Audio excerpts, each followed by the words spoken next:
Now in, I guess, our second year of talking to Jerry Bonkowski of NBCSports.com, he's going to be covering the Daytona 500 for the NBCSports.com website. Also covers all kinds of motorsports. Jerry, you've added your roles. You're now covering Indy and NHRA. I know in the off season you came on here, talked a little bit about what was going on in NHRA for NBCSports.com Motorsports Talk. So tell us a little bit before we go. I mean, our listeners are familiar with your work. Tell us a little bit about what you're doing now for NBC Sports.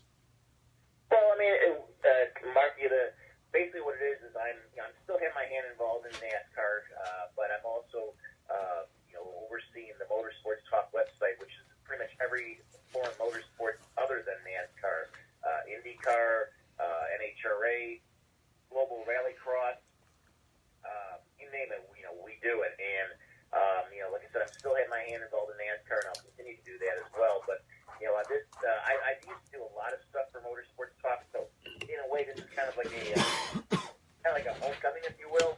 So, but I'm very happy, very excited, and we've been doing some really good work, and we got a lot more good things coming down the road as well, too. Well, I know you're also covering Daytona 500, and it wouldn't be the same if you weren't. But yesterday there was a pretty. I was very intrigued actually by the Clash and was checking that out. And I want to ask you the Daytona Clash, if you will. This was a great moment for Penske. This was a great moment for Ford. What do you think the chances are after the performances of both Penske Racing and Ford that these are the team and make that is going to dominate 2018? Well, they're certainly going to have a big impact, I think. But, I mean, you remember, this was only, a 75-lap race. So, it's not the conventional, 188 laps we have for the Daytona 500 or whatever it is. So, I mean, there's still a long way to go, and again, this was an exhibition race as opposed to the regular race. So, but at the same time, it was very important for Team Penske to finish 1 and 2, and it also was very important for Ford because, last year Joey Logano failed to make the playoffs and, was very stung by that, and so now he finished second behind his teammate Brad Keselowski. Their new teammate Ryan Blaney. He did pretty well there for much of the race as well, too. And, a lot of people have been saying, well, this could be a very pivotal year for Ford, and I think it will be, and I think it'll be a very good pivotal year as well, too. And it'll be Team Penske will probably be leading the way based upon what we saw yesterday. Well, I really did enjoy the end because you mentioned there how Ryan Blaney did well, and he was running in second, tried to pull out and take the lead, and it reminded me, how many times you see circumstances where drivers of the same team, and they're just happy, they're just stagnant, in their place towards the end. Here was Blaney trying to win the race, but it didn't work out for him. He actually lost positioning. Can you take me through that? How did Blaney wind up going from second, going for first, and winding up in fourth? Well, pretty simple. I mean, and you can't blame Blaney. I mean, he would not be doing his job if he didn't try to, challenge for the win or sure. Lead and then to get the win as well too. So, he didn't make a mistake. The problem though is that when he pulled out to try to pass Keselowski, no one else came with him, and he basically was a sitting duck and fell back a few spots to finish, fourth, I guess it was. So, I mean, it's the nature of Daytona. I mean, had this been the Daytona 500, the same thing probably would have happened. I mean, I give him credit. He did try to go for the win. He wanted to get the win not only for himself, but also for Team Penske, and, there was no bitter feelings because it was a teammate going against a teammate. I mean, that's what racing's all about. So, I give him a lot of credit for what he did, and it also showed me that, this guy's going to be a force, with Team Penske going forward as well, too. Well, I'll tell you, I was kind of hoping when I saw the race that I guess the Camaro would be a little bit more distinctive on the track, like the old days of NASCAR when you knew, ooh, that's a Pontiac, that's an Oldsmobile, that's a Ford, that's a Chevy, And I didn't quite get that, but one of the things that I remember listening to Jeff Gordon say is that the Camaro bumper, and for that matter, traditionally a Chevy bumpers up front, they are a little pointed, and that had an effect, especially in drafting, because it didn't quite mesh with the back bumpers, even of other Camaros.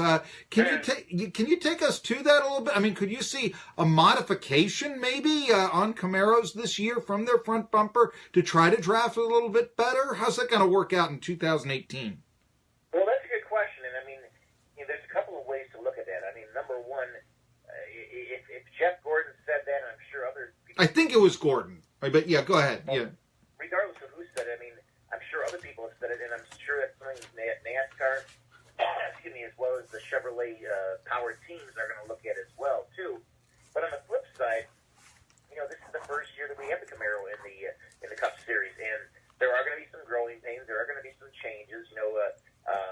The other thing too is that this is restrictor plate racing. You only have 4 restrictor plate races on the 36 race schedule. So, while it may not, may have a little slight deficiency. And I'm not saying there is, but I'm just saying if people consider it a deficiency in the drafting end of things, well, that doesn't mean to me, it's going to be impacted at places like Atlanta or Phoenix or Las Vegas or Bristol or you name the racetracks. So it's kind of a catch-22 situation, but I don't know if it's really been proven that there is any deficiencies. I mean, again, it's the first race we've seen the Camaro. I'm willing to give it at least a 5, 6, 7 race run to see if there are any issues, but I don't think there are. I mean, I think this car has gone through a lot of testing, a lot of evaluation, a lot of aerodynamics, and I think that it's gonna do well. I think that Chevy's got a winner with the Camaro this year. It's going to be not only a winner on the racetrack, but I think it's also going to be a winner in the dealer showrooms as well too. The old adage, based on Sunday and sell on Monday. Yeah, sure. I am, though, intrigued when, the Ford and the Fusion is up at the first top 4 spots. We were always, last year, Jerry Bonkowski of NBCSports.com, Motorsports Talk, we were talking a little bit about, okay, could we have the day where we have on the track in a few years the Camaro, the Mustang, and possibly even a Dodge Charger if they get back in, all on the track, and that, and just really 2 fists and waiting for that. But now it's like, well, maybe the stock car, maybe that old sedan instead of the pony car. Who knows? I mean, we'll have to just sort of wait. But the the first sneak preview wasn't as good, I think, for Camaro as that they had possibly hoped with Ford taking the top 4 spots. Hey, I wanted to ask you about, it's going to be Danica Patrick's last race in NASCAR, barring unforeseen circumstances like what put Jeff Gordon back onto the track in relief of Dale Earnhardt Jr. for several races 2 years ago. But what do you think Danica Patrick's legacy is going to be in the sport? Well, I think she has certainly been one of the biggest role models for female drivers out there. She's shown that it can be done by a female and for a long period of time. I mean, I look back to the days that Janet Guthrie was in NASCAR, and it was a very short period of time. But I think that Danica, proved her mettle. I mean, certainly she would have liked to won a race, and she still has one more chance to do it in the Daytona 500 coming Sunday. But I think the legacy she leaves is that she was competitive. She didn't take any stuff from her competitors. She did the best she could, and I think that while it appears that Sunday will be her last race, like you said, you never know, something could change. But I think she's already begun this to move on into other areas. With her brand, she just wrote a book that's been very well received. She's really into health foods and healthy bodies and things like that. She has a lot of other side businesses that she's going to be involved in, or become more involved in as well too. So while racing will miss her, I'm not saying that she's going to miss racing as much, because she's got so many other things on her plate that she's going to become an entrepreneur. She's going to become a very well-known product. I mean, I wouldn't be surprised though that we still may see her on the racetrack somewhere somehow. I don't know where, when, or why, or how, but I think that we may not see the last of Danica Patrick this Sunday in NASCAR. That's just my gut feeling. Yeah, she's only 35, and of course there will be the Indy race as well. And at one time, I mean, it was looked upon that Danica was going to be the savior of Indy racing. I can recall that as well. And so and it looked like that might bring that brand of racing back after NASCAR dominated so much in recent years. But speaking of women, you mentioned Janet Guthrie. Whatever happened to Patty Moise? Patty Moise, if I'm not mistaken, is still married to what was his name? I'm drawing a blank now. I'm totally drawing a blank. She was married to a fellow driver who became pretty big in NASCAR's administration after that. But she was one of the forerunners, or the front runners, one of the forerunners, if you will. Like there was also Shauna Robinson and plenty of.